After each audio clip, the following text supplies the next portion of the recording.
For you. Sure, go ahead. And this is what I think, to the extent that there are folks who, by the way, may agree with the policies of Trump, yes, but don't want to vote for Trump. And those, you know some of those people.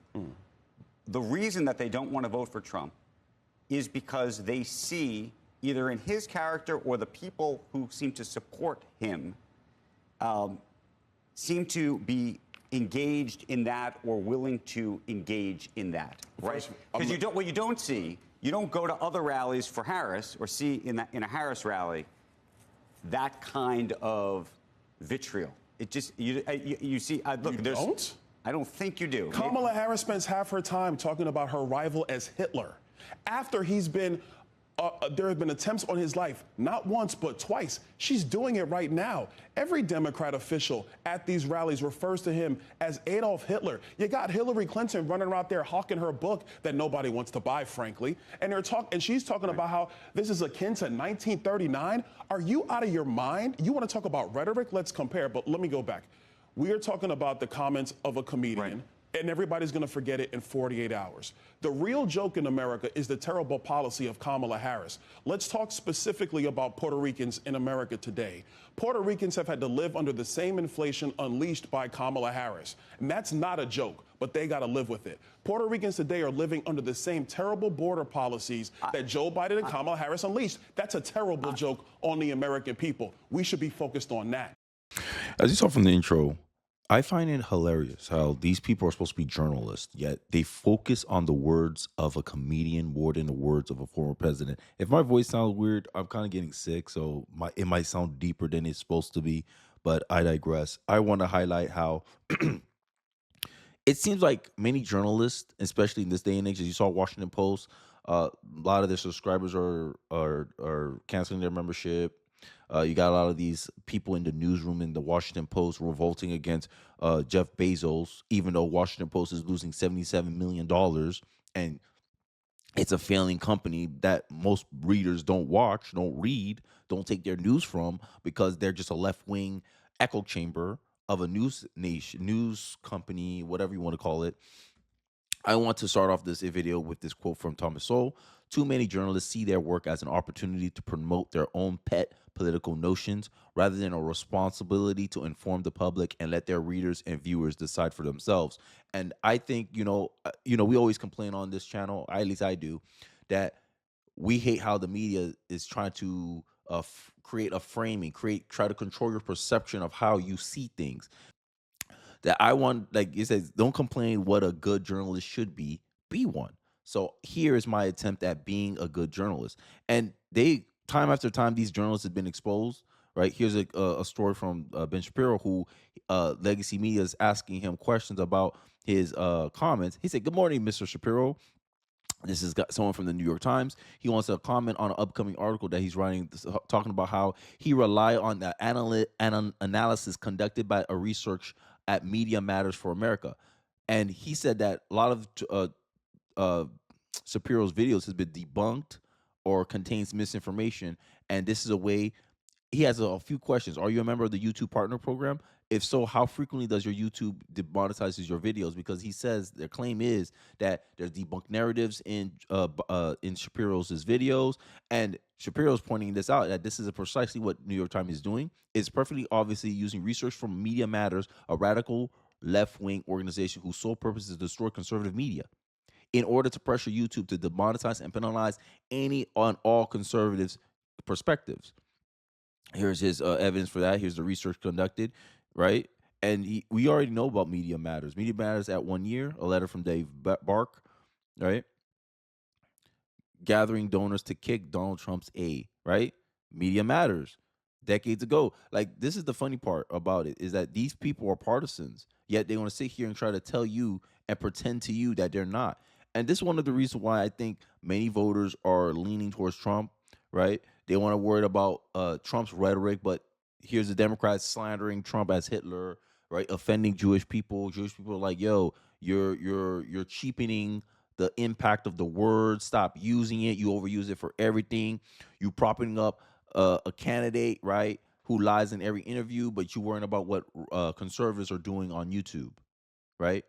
The same media that's propping her up as a good, honest candidate. And speaking about the media, I want to show a clip. You probably, if you follow me on X, you probably got a sneak peek on what I'm about to show you. But here's the media. This is a flashback moment. Here's the media calling Kamala Harris a drag on the ticket. Let's take a look. There are reports that say that you have the lowest approval rating of any vice president. Well, there are polls that also say I have great approval ratings. Swing voters don't like Harris. How big a drag is Kamala Harris on the ticket? She's a pretty big drag. I think she was arguably Biden's worst political decision. They don't like her. There's lots of reasons they don't like her. Kamala Harris's approval rating is now at 28%, which is an historic low for any modern vice president. We're hearing it from mainstream media, one outlet after another, one leak after another. That Kamala Harris is the worst vice president ever, the worst politician ever. We don't see the vice president. What people are saying to me, and I'm sure they're saying it to you, where's the vice president? Some White House officials are feeling that she came off looking unprepared for inevitable questions about when she might visit the southern border. We've been to the border. You haven't been to the border. And I haven't been to Europe. And I mean, I don't understand the point that you're making. The point that Lester Holt was making was obvious to anyone else who was watching this interview, which is that the issues at the border are inextricably linked with the portfolio that she's been given. The border is secure. We have a secure border. Bidenomics is working. Prices have gone up. And families and individuals are dealing with the realities of that bread costs more, that gas costs more. And then these same people wonder why I don't like Kamala Harris. I've been following this approval rating for a long time. I say, yo, Biden has some of the lowest approval ratings. There was talks of, hey, we need to remove Kamala Harris as VP. And now in 8 days, 7 days before the election, now you want to tout her as, oh my gosh, she's perfectly qualified. She's a perfectly qualified candidate. Van Jones out here crying again. And then you wonder why black men or some of us are deviating away. Because we see the mess. We're like, yo, this is who you're going to prop up? Democrats and the media people, the journalists in the media, as you saw from the intro, as you saw from my opening statements, they use their platform as nothing more than to push their political notions onto the minds of the American people. And me, I'm not going to do that, right? What I am going to do is I'm going to show you my references, and we can trade notes. I see this as just me communicating with the world in a very, casual way. I'll say that. Like, I'm not sitting here like talking at people. The only reason I'm talking at you right now is because I can't get any feedback back unless I get a comment section. So a lot of the times I assume some responses, some things people may say, but this is the kind of hypocrisy that the media has shown time and time again, is that they feign these fake outrage. They fear monger, right? They'll do all this stuff. Look at the scion. Look at the banner. Trump uses dark rhetoric, fear mongering, and closing pitch at NYC. Who has a more dark rhetoric, fear mongering pitch than Kamala Harris? He's a fascist. Megyn Kelly just had to finish checking Bill Maher, or videos coming out soon for that one, about the whole fascism comment, and they can't even back it up. But who's using dark rhetoric again? And this is what I'm talking about, though. When J.D. Vance called out Jake Tapper and CNN as propaganda machines for the Democratic Party, this is what we're talking about. So here's Vivek Ramaswamy going to debate this lady. I don't even know her name, but she's known to throw a hissy fit on CNN. So let's get into it. The Trump campaign press secretary, Carolyn Leavitt, on Fox earlier saying the joke doesn't reflect the views of President Trump or our campaign, specifically talking about the Puerto Rico joke. But also she said the crowd, they didn't mind. You were there. Did you mind? Look, the fact of the matter is I wasn't in the room when that joke was made, but I got to say, we got to take a step back and look at the double standards here, Brianna. Let's be really honest. George Lopez made a joke at Kamala Harris's rally over the weekend about all Mexicans being thieves. Are we attributing that comment to Kamala Harris or querying all of her proxies who were at that rally? No, we're not. So I think we need to all get off our high horses and acknowledge that a bad joke was told. It was bad because it wasn't very funny. The audience didn't find it funny. The guys told other funny jokes in other places. This wasn't one of them. But the media manufacturing of outrage out of this is really just a double standard when you look at the exact kind of jokes being told at the Kamala Harris rally over the weekend. And the fact is, if George Lopez had said that at the Donald Trump rally, if I may finish, you've seen a comedy show before? No. You've seen a comedy show before, but you don't want. They're the ones who are making a big deal out of it. You call Puerto Rico, he called it what, a trash bag or whatever, and then I saw articles where it's called, they have a trash epidemic. Apparently, they're called Trash Island. I forget what it was. It's a crisis, a trash crisis. Look it up. Trash crisis, Puerto Rico. You'll see what I'm talking about. And I'm like, oh, so it actually is based on something, right? It's just, we're uninformed, right? I was ignorant about it too. I said, oh, he called Puerto Rico a island of garbage. Oh, and then I Googled it. Oh, they actually have a trash crisis. Oh, okay. Man, joke kind of makes sense now. But when Vivek brings up a good point, that George Lopez was on a Kamala Harris rally saying something about, oh, I hear Donald Trump's going to build that wall. Well, he better build it in a day, because if he leaves those materials around, implying that Mexicans will steal the material and use it for their own stuff. Where's the media outrage for that? This is the lack of consistency that pisses off independents like me, because we're like, hey, have a consistent standard. If you're going to be sensitive about everything. Don't just be sensitive about what conservatives, Republicans are saying. Be sensitive about what liberals and Democrats are saying as well. But if you only have one-sided outrage, people are not going to take you seriously. People are not going to take you as a credible news outlet. A credible institution. And you wonder why. Trust in the media is in an all-time low. Because of stuff like this. Because of reactions like this. Because of inconsistency like this. I digress. If I may finish, just to finish making the point, if the George Lopez joke had been told at the Donald Trump rally, you and I both know we'd be talking about that. But because it was at a Kamala Harris rally, we're not saying a word about it. And I think that that's just hypocritical. I think that if your comedian were Mexican-American, it might be different. I mean, you're familiar with, I'm assuming you've been to a comedy show. You're familiar with these things. If someone is of South Asian descent or they're Mexican-American and they tell a joke about the group from which they come from, things can land a little differently. And we heard these jokes.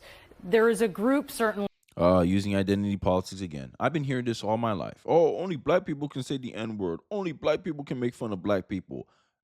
So you want segregation? Right? Because true equality is being able to criticize and even joke on someone else's, regardless of their skin color, their identity, their sexual orientation. That's true equality. But the minute you want special rules, like, oh, you peasants are not allowed to criticize me, you automatically create an exclusionary environment, right? And some people can perceive that as, oh, see who you can't you want to see who's in power, see who you can't criticize. That's been a common sign of wisdom for a long time. And you guys creating these like double standards on these things it's so dumb, right? Gay people can make fun of straight people, but God forbid a straight person makes fun of a gay person. You know that's true. If a straight person makes fun of a gay person, the gay person will play victim Olympics. And this is the problem about the victim Olympics. I think I did a video with Matt Walsh. There's a hierarchy. The bigger the victim you are, being a victim is now seen as a high status position, right? And this is why everyone's always leaning in with their identity. This is why identity politics is such a garbage concept, because it's dividing people based on their ethnicity, sexual orientation, and gender. And people are using this as leverage points to essentially exert power and influence in our society. And now hearing that, oh, if you have the same class, the joke hits differently. Get out of here. Yo, if you want another reason to vote for Trump, thank you, CNN. Destroy them on this identity politics crap. That's one reason why I push so hard. Hey, look, don't take your foot off the gas. Keep going. Be emboldened. You see all the polls in your favor. Use it to your advantage to get more people to go out and vote for Donald Trump. Because I can't stand identity politics. And I think that's one of the reasons why I can't vote for Kamala Harris, because I can't reward something that I wholeheartedly disagree with, identity politics. You call this a Nazi rally, but Vivek was speaking there. You have black people speaking there. You have Jewish people speaking there. But Donald Trump's a Nazi. No wonder you guys are losing your credibility. That the comedian belongs to, and he didn't really joke about them that much. So I think that's something to note as well. The funny and most remarkable part about this is the audience didn't love the joke. They actually booed, and it says a lot about the audience's response to a bad joke. On the end, this is a comedian who roasted Tom Brady famously as well, so everybody knew he was a comedian. Let's also take a step back and ask what else was going on during this same rally, or focused on this early warm-up speakers. Frankly, most people didn't even know he was going to speak early on in the rally. The whole time, Tim Walz is doing a live stream, calling the people in Madison Square Garden Nazis. Where's the apology for that? I was in the room. I was there the entire time. There were multiple Israel flags held up in the audience. Not exactly the material of a Nazi rally. And I just think that this media game isn't healthy for the country, where we airlift some comment, this time that didn't even come from Donald Trump. Not even when Donald Trump was in the building. But a warm-up speaker at his rally makes one joke, but a comedian at Kamala Harris's rally makes at least one that's even more offensive in the other direction. And we're not talking about it. I think that we have to be able to really take seriously what Donald Trump and Kamala Harris say versus jokes of some comedian. He made it in his own direction. But I will tell you that the comedian certainly overshadowed a lot of people. No, you just pay attention a lot to him. And this is what I'm talking about with the mainstream media, right? You focus on an opening act to warm up the crowd, warm up comedian. You focus on his comments more than what you focus on what Donald Trump saying out of his own damn mouth. And you're supposed to be a political news channel? And it leads up to what I started the video off with. Many journalists are using their platform to push their own political inclinations and notions on the American people. This is, call it what it is. CNN, MSNBC, Washington Post. This is what you guys are doing. This is what you guys are doing. Oh, you know, it overshadowed. It overshadows because that's what all y'all focus on. Majority of news outlets are dominated by left-wing donors, by left-wing registered people, right? And y'all all shift our focus on, we're not going to focus on what our guy did, calling half the country Nazis. We're going to focus on this joke about Puerto Rico. And there's videos out there of many Puerto Ricans not even taking offense to the joke, because many Puerto Ricans know the reality of Puerto Rico and the crisis that's going on in Puerto Rico, the trash crisis that's going on in Puerto Rico. Don't believe me? Trash crisis, Puerto Rico. You'll see what I'm talking about. So many Puerto Ricans are like, that's kind of true. It's like me. Like, I'm descended from Haitians, right? When Donald Trump called Haiti a shithole country, I was like, he got it right. But people want to be offended. Hell, I don't even feel safe when I go to Haiti. And I only been to Haiti twice in my life. That's how you know, how much my mom didn't take me to Haiti. Make it make sense. Like, come on. And I'm tired of the liberal game. They always want to be offended on someone else's behalf. If I'm offended, I'll let you know I'm offended. I don't need you to speak for me, liberal. Sit down. This is the problem with you liberals. You liberals are so busybody. Y'all always trying to get into everyone's business because end of the day, you're trying to use us. You try to use minorities as a pawn, as a weapon to get at your political opposition. And this has always been the reality of liberalism. They want to pretend that, we're standing up for the little guy. No, you're using the little guy to justify your authoritarian rules, your passive-aggressive authoritarianism. Oh, we want to censor hate speech because it offends minorities. Minorities ain't saying that. You're saying that. And you're just using minorities as a pawn to get your way. Using the minorities as a moral justification for why you can enact your approaches that violates the Constitution, right? How many times you hear Democrats saying they want to censor the First Amendment? They want to restrict the First Amendment. They want to regulate speech. They want content moderation. I'm tired of these journalists, bro. And they get mad when you call them propagandists. But I'm going to end it off there. Let me know your thoughts in the comment section below. You agree with me, disagree with me? I like to see what you guys are thinking in the comment section below. Don't forget to like, comment, subscribe. I appreciate you guys watching to the end of the video. And I'll catch you guys on the next one. Peace.